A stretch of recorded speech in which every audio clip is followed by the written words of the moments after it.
Chapter 6. Poland turns to Jadwiga.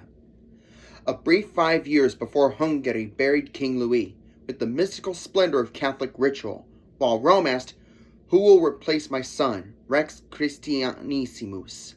In the north, beyond immense marshes and forests, there was another royal burial. There had died Duke Algirdas, ruler of those pagan Lithuanians against whom both William's uncle and King Louis had joined the Knights of the Cross in a crusade. And just as to Christian Hungarians it seemed impossible that King Louis had died, so to pagan Lithuanians it seemed impossible that Duke Algirdas was dead. Nobody knew whence these Lithuanians had come or exactly when. They were a yellow-haired, blue-eyed people of Indo-European origin, with whom some strong dark race had in the past united. Their language had shown kinship with Sanskrit.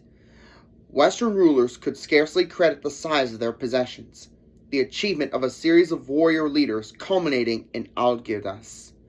Profiting by the breakup of the early Russian principalities, they had conquered almost all of White and Little Russia, from Smolensk to Kiev. It had been impossible, however, to consolidate these dependencies, stretching along the Dnieper River from the Baltic to the Black Sea, for they had no common culture, so that it is not surprising to find violently conflicting accounts of them. Their remote peoples were described by some as savages, heathen idolaters, living in wigwams, fierce in war and cruel at all times, by others as intelligent and powerful, shaping their lives after that of Algirdas's brother, the greatly loved Duke Kestutis, a pagan King Arthur to his people. He had, it is true, run away with one of the virgins who tended the sacred fire, but he was so staunch a pagan that the people, and even the powerful hierarchy of priests, overlooked his marriage with Biruta. Statesmen, it appeared, could spring from unholy as from holy soil. For with constructive foresight, Lithuanian dukes were envisaging the growth of a clearly determined empire out of the vast, precariously held territories of Eastern Europe. Alone the white capes of the Baltic marshes, loosing their bloodhounds and kindling their fires on Lithuania's western frontier, threatened to block the achievement of the pagan builder's dream. Just as Louis in succeeding Charles Robert, so Algirdas in succeeding Gedimin, followed a father who had laid the foundation of a greater state. And out of pagan darkness, Algirdas and Kestutis had given Europe an example of a harmonious double rule hardly to be matched in Christian annals. At the start, they had agreed that Algirdas should be titular ruler. Then they divided their two major tasks.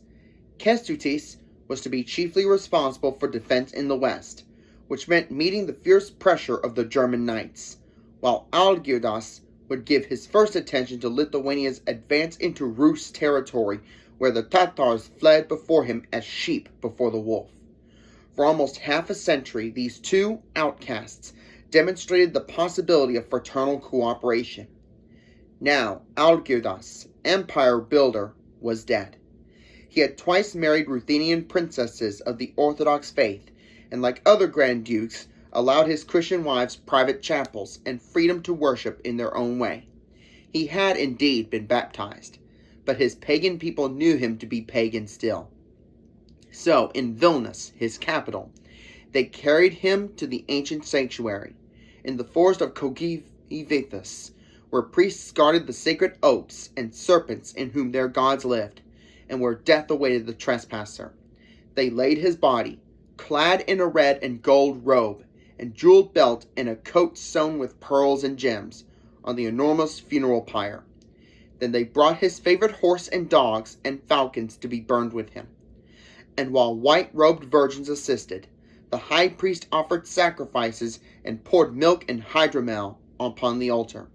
Strange chanting echoed through the dark forest as the pyre was lighted. No less grief-stricken than the Bosnian Elizabeth at Buda, Algirdas's Ruthenian wife, Juliana, surrounded by her many warrior sons, watched the consuming flames. The seventh son, Yagailo, the Lucky, was to succeed his father. This pagan funeral intensely interested not only terrorized Tatars and Poles, but German knights, greedy for Lithuanian lands. and Rome, which had for so long prayed that the lost sheep of the north might be brought into the fold, had so often hoped that the great King Louis might consummate that victory. Now both the powerful pagan of the north and the powerful Christian of the south were gone. Despite the guarantees which King Louis had set about the betrothal of William and Jadwiga, William's father at once sought their renewal. Poland, Venice, Austria were torn by dynastic problems and intrigues. No one could look far ahead. Duke Leopold determined to keep in closest touch with the progress of events at Buda. He felt certain that however loyally Queen Elizabeth might appear to wish to carry out the king's desires, he must count her not friend, but enemy. Fortunately, William would soon reach his majority. He determined to press for the marriage even before that time. To prevent an interregnum, Mary had been crowned the day after her father's funeral. She had been crowned with the crown of St. Stephen, King Maria Rex. Yet it was hard for Hungary, which had not before had a female ruler, to accept a woman. Many already prophesied disaster as the result of the regency, for it was clear that Elizabeth would, at least for a time, rule for her daughters. People looked to the day when Sigismund would bring to Hungary the prestige of the Holy Roman Empire, and William the support of Austria. They resolved to hasten that day. After the death of the Queen Mother, Louis had more often consulted his wife. She had certain gifts and ambition. Through the years, when she had been forced to remain in the background, she had coveted the opportunity to prove her powers. But being consulted and playing a second role of intriguante was, after all, vastly different from carrying the responsibility of administration. So far, the motive power of her life had been her love for the king. During all the years of her mother-in-law's predominance, her virtue had been flexibility. That had to be her method. Could she now become hard and wise?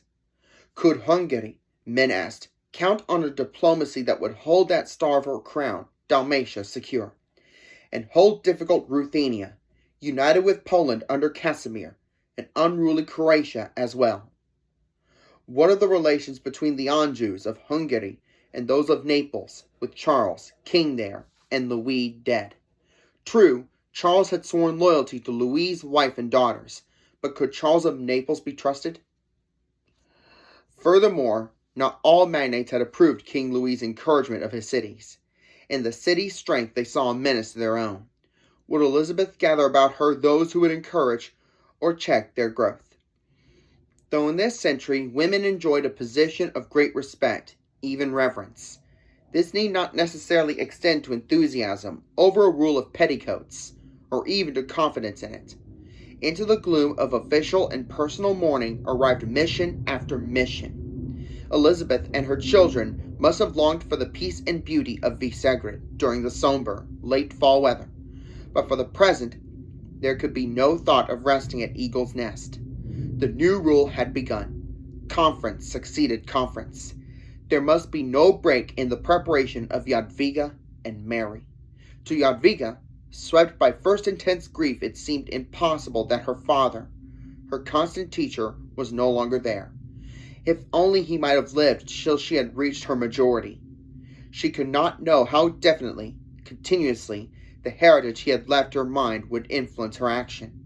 He had held clearly before it, during most impressionable years, 3 patterns that intimate one of a harmonious family life of devotion, dignity, happiness, that bound father and mother and children together, a pattern of piety, of the Christian ideal of service, to be held above all others, the pattern of kingly conduct directed toward noble objectives. During these critical days, the chief figures of the court rallied about Elizabeth. The Bishop of Veszprém, her physician as well as her spiritual and political advisor, was constantly near. But she depended largely upon that tried family friend, Nicholas of Gada, a man of many resources, but also of many enemies, to whom her husband had given the highest position of the realm. Despite such aid and counsel, and despite her optimistic temperament, the Queen Regent, as she faced a circle of dangers, could not escape hours of doubt and fear. The problem of Poland was more urgent than any other. King Louis had died after a reign of 40 years in Hungary, where he had won fame and honor, and of 12 years in Poland, where he had won little of either. During those 12 years, he seldom visited his northern kingdom, and as an inevitable result of such neglect, many of the solid achievements of his uncle, Casimir the Great, were breaking down. In the absence of a strong hand, and distracted by the struggles of turbulent princes, Poland seemed to be falling to pieces. The people had been extremely fond of Louis's mother, their queen regent, and proud to see visitors flocking to her court, which she had made a mecca for poets and artists. They appreciated her encouragement of the growth of cities and of the development of Poland's economic resources, though they could not yet picture the approaching century of flourishing commerce and industry, due in no small measure to her efforts. They realized that if she neglected some things, it was not because of indolence, but for lack of time. Especially in all matters directly touching the dynasty, she did what she could. The Pax of Casa, signed in 74 and 79, in which the Polish throne was pledged to a daughter of Louis, had been largely her work, but her efforts had not been saved the land from civil strife and attendant misery. It was only when she was nearing 70 that this extraordinary old lady had at last seen the folly of her optimism, and when news of a fresh Lithuanian invasion and another bloody clash between Hungarians and Poles overwhelmed her, had decided, with sadness and anxiety, to leave Krakow and put the army in stronger hands. She hurried to Hungary, and Louis led soldiers across the Carpathians to punish offenders and regain lost power. It was then that he established a triumvirate in Krakow in the hope of averting further confusion. But this proved a vain hope, and when Elizabeth returned, it was to a country moving fast toward chaos. One explanation of King Louis's disastrous policy lay in the fact that Poland formed but a small part of his vast dominions. Poland's interests had to be subordinated to the larger demands of an imperial policy that embraced half Europe within its orbit. However, to the suffering Poles, this was no justification. The truth was that there had never been a close bond between Louis and his Polish subjects. They had quite naturally resented his estimate of their culture as inferior to that of his own people. They felt that he had found it not difficult to yield to pressure of nearer duties, and leave his northern kingdom chiefly to the care of others. Conditions in Poland called for quick action.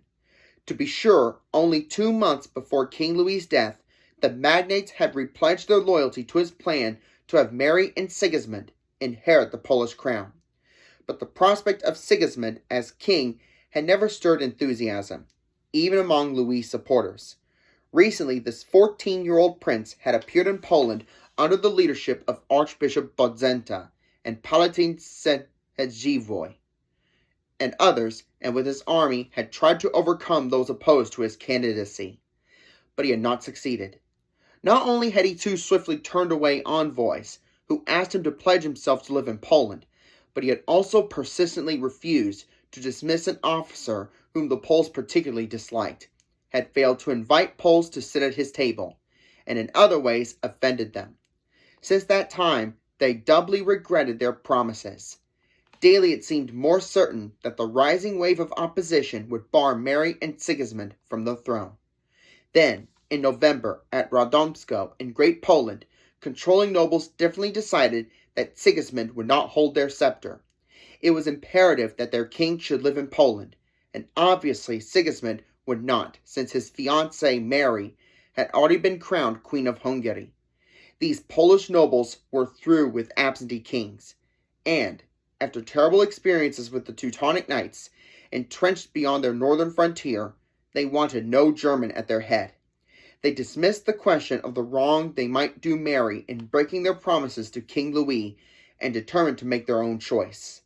Asserting their privilege to select a ruler within the reigning family, they would, while remaining true to the Angevins, reject Mary, and turn to Louis' second daughter, Jadwiga, who must, on coming to them, agree to remain forever in Poland. Unfortunately, Jadwiga also was betrothed to a German prince, but neither she nor William had yet quite reached their majorities. They would take care of William. From now on, they would demand Jadwiga.